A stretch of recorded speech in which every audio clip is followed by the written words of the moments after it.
Ada ulama kaya, itu senengannya blonjo. Sampai bojone itu marah-marah. Saking parahnya ulama ini kebetulan keluarga saya. Ini anaknya mulai itu anaknya kon golek utangan.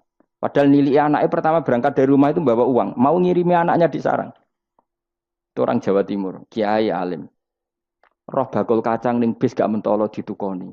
Roh bakul mainan saake wong tuwek wadon ditukoni. Walhasil nduk sarang ku duwe entek. Tapi nggawa mainan, nggawa kacang putu-putu.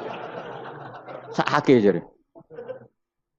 Sama-sama belanja. Dekne niate nyebar rahmate Allah. Loh, saya pernah ngalami itu meskipun di ada skala yang ekstrim itu. Saya sampai sekarang anak saya mulai TK, SD tak sangoni terus. Kadang beli jajan yang dia sama sekali gak doyan. Dulu ibunya yang marah sebelum ora dipangan kok dituku Gus. Ya masih ora dipangan bakule tetap seneng. Butuhe bakule ku payu ora kok dipangan ta ora.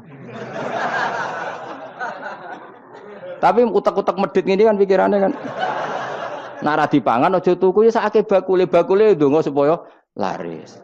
Lah duit 5.000 bagi kita kan ndak penting wis bentek. Ben manfaati bakul-bakul. Karena orang kadang dikasih itu malu loh karena ndak diharga diri. Tapi kalau lewat jual beli kan seneng. Nah, ya banyak ulama yang gitu, boros tapi niatnya menyebar roh. Asal orang soleh itu baik-baik saja. Orang soleh melete, wah duitku akeh, ke tenang wae. Cara dohir melete, ternyata ngenakno sing dikai ben ora perasaan. Nah misalnya wong soleh terus sopan, duitku pas-pasan tak pangan sesuk wae ora ono, sing dikai ya sungkan le dul-dul. Maka wong soleh kudu melete ben sing dikai ora sungkan. Bareng ngekek duit wong 100.000. Lah iki lanjiran duitmu akeh ora iso tak hitung ning omah. Ijek karungan. Lah kok karungan piye? Duit 1.000 kerja kok karung gak sak. Butuhe ngenakno sing digawe apa? Ngenakno sing digawe. Asal wong soleh, dekne ngomong gitu itu niatnya juga soleh. Tapi nak wong ra soleh, pancen mlete tenan. Bolak-balik wong ra soleh iku masalah. Makanya kancani wong soleh. Mergo wong soleh itu orang yang luar biasa. Kanjeng Nabi ku nak dahar sering ning jaba. Ya biasa. Ketok wong akeh. Karena Nabi gak ada kepentingan beliau jadi Nabi setelah Nabi Isa alaihi salam yang saking sakralnya, saking priainya malah kebablasan dianggap sebagai anak Tuhan. Maka Nabi ngetokno kemanusiaan. Bahkan kalau dahar itu sering di luar. Gue ngetokno nak Nabi itu dahar sebagai umumnya kayak apa orang soleh. Lho kula nate lho berusaha khusyuk iku meneng. Malah ngipi kuwi elek. Mergo aku ora meneng wae wibawa, nak meneng malah buyute wibawa. Akhire wong ra wani takok agama. Nak ana ora takok agama terus takok wong liya, takok rugi malah ra karu-karuan. Tapi baru kayak aku sering guyon gejlokan orang berani tanya. Baru kayak berani tanya, ilmu dikembalikan pada ahlinya. Jadi wong soleh ku ngomong terus yo barokah saenak yo barokah asal dekne soleh alim barokah terus. Tapi nak wong ra saleh goblok e mbok meneng ben wibawa. Nak ibadah anggap wali terus akeh sing sowan innalillahi wa inna ilaihi rajiun. Aneh-aneh wae. Modus iku jenenge apa? Lho iya, kayak kasus di Probolinggo andekan wong ra jubah niku ora ono sing percaya. Dia dipercaya karena modus apa? Kesalehan. Umpama ndekne nganggo kathok seprapat terus pahpon ning pasar, ayo aku bisa gadakan uang, percaya to ora?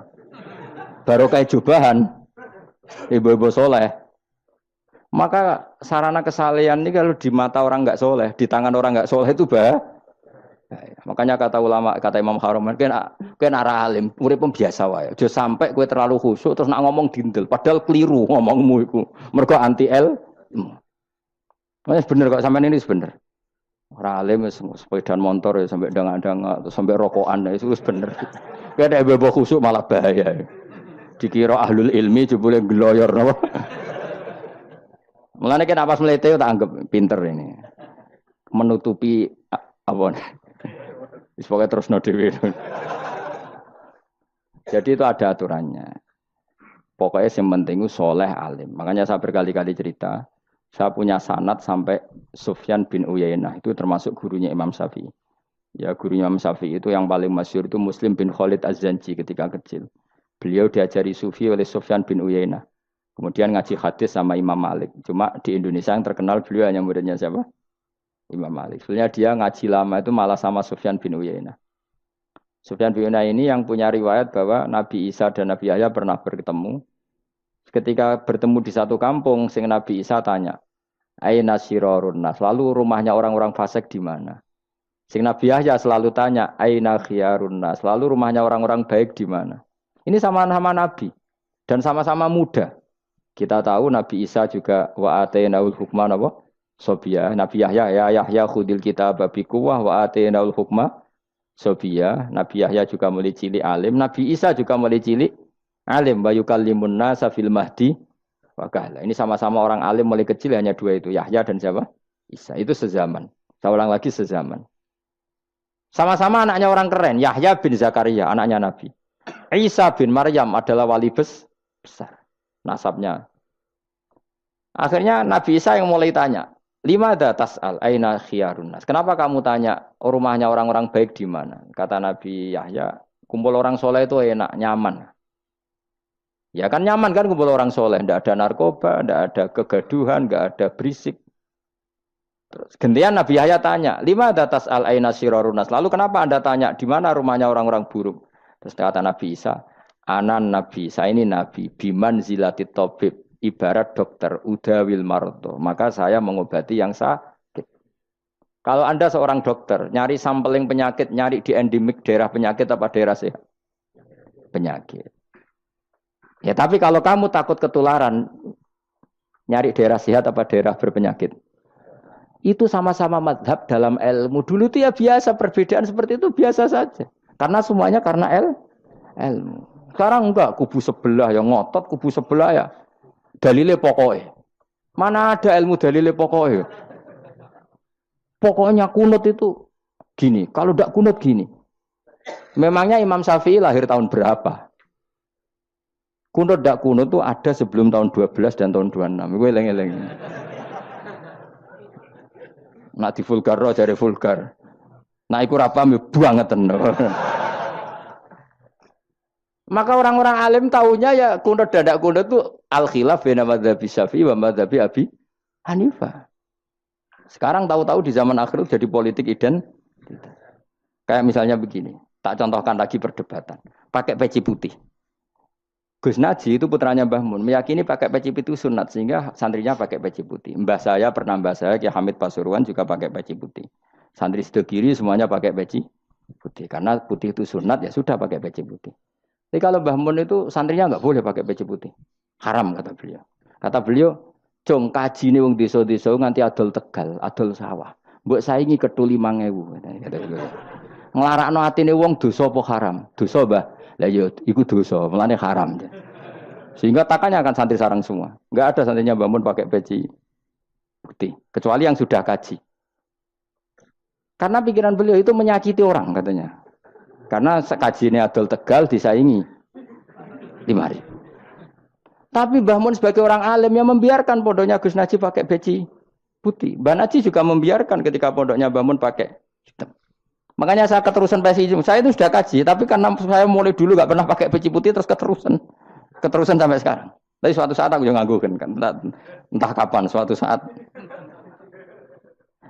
Jadi aku soal Nabi ya keturunan iri, keterusan diharamno terus kebablasan ini. Itu logika ijtihad. Sama misalnya khasnya ulama itu pakai jubah, pakai apa? Ya sudah itu khasnya ulama. Terus kayak misalnya neng parkiran macak ngono.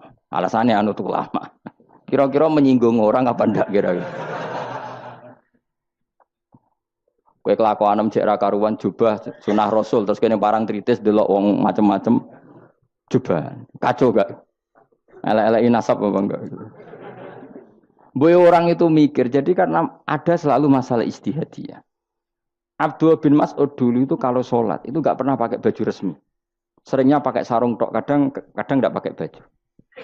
Ketika ditanya, kamu ashabu Rasulillah, kenapa sholat dengan cara seperti itu? Terus beliau ngendikan, wong ben roh nak standar minimal sholat seperti ini. Kalau saya sholat selalu pakai pakaian sempurna, nanti dikira itu aturan fardu dan umat menjadi berat.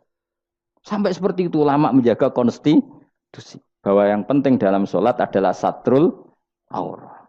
Zaman itu sudah sahabat dan tabiin karena Nabi sudah wafat itu sudah pakai pakaian lengkap. Tapi Abdul bin Mas'ud tiap sholat di masjid dia menunjukkan pakaian paling tidak lengkap.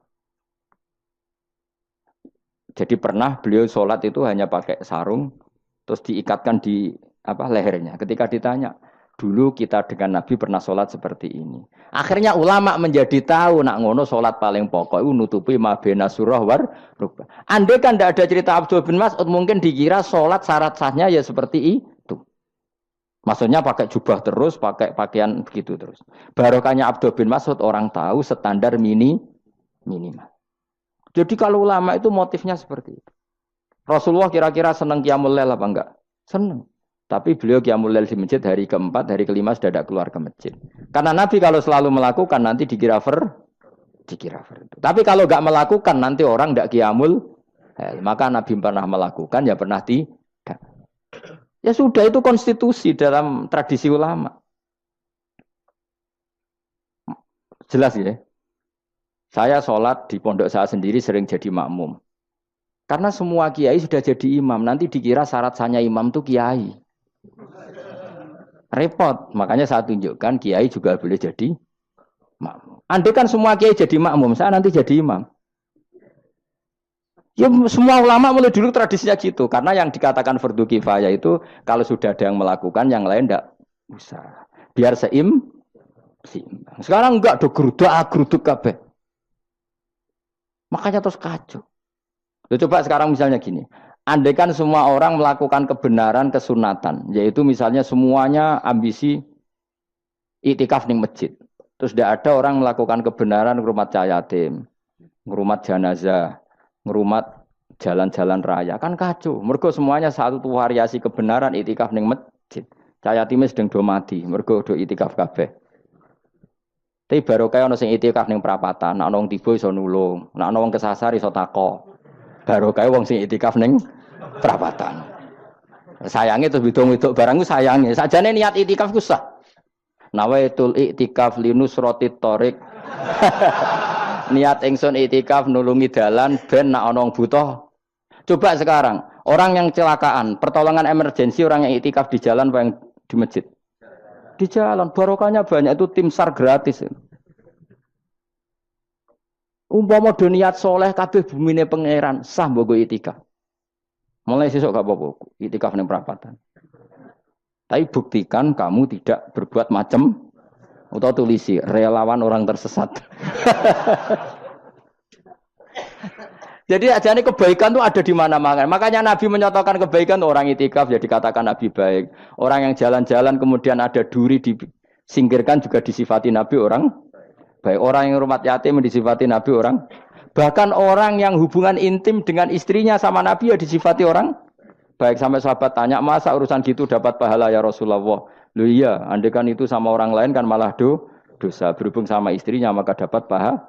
Kayak apa Nabi ngitung kebaikan sekian banyaknya. Tahu-tahu di zaman akhir kubunya saja yang baik. Ini apa-apaan? Ini kalau iskal. Yo mareni yo tobat yo. Kebaikan adalah sesuatu yang dikatakan Allah baik di kubu kita maupun di kubu sebelah. Mau kubu sebelah ya apa saja. Baik di partai kita maupun di partai sebelah. Maupun di ormas kita maupun ormas karena semua kebaikan otoritasnya di Allah Subhanahu. Ada nabi yang senangane ngurus wong fasik, Nabi Isa.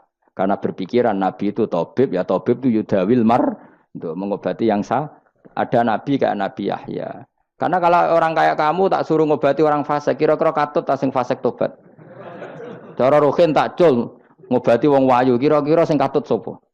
Sing ayu dadi ngaji apa sing ngaji dadi. Ya ukur dhewe, nak ora kuat niru Nabi Yahya, nak kuat niru Nabi Isa. Tapi kowe ora nabi masalah. Ya sudah, yang penting roh ilmunya. Bahwa dulu itu biasa. Nah khilafnya ulama kira-kira seperti itu. Yang peci putih ya silahkan gue iling-ilingan, nak putih itu sunat. Tapi sing ireng, piye-piye kaji desa iku disaingi kedul 5.000 gak terima aja. Yakin deh bos. Nah saya ini mulai kecil di sarang. Tapi mertua saya itu keluarga Pasuruan. Jadi saya Lucunya saya kalau ngajar di Pasuruan pakai peci hitam. Sebagian santri separuh pakai peci hitam menghormati saya. Sebagian pakai putih menghormati kiainya.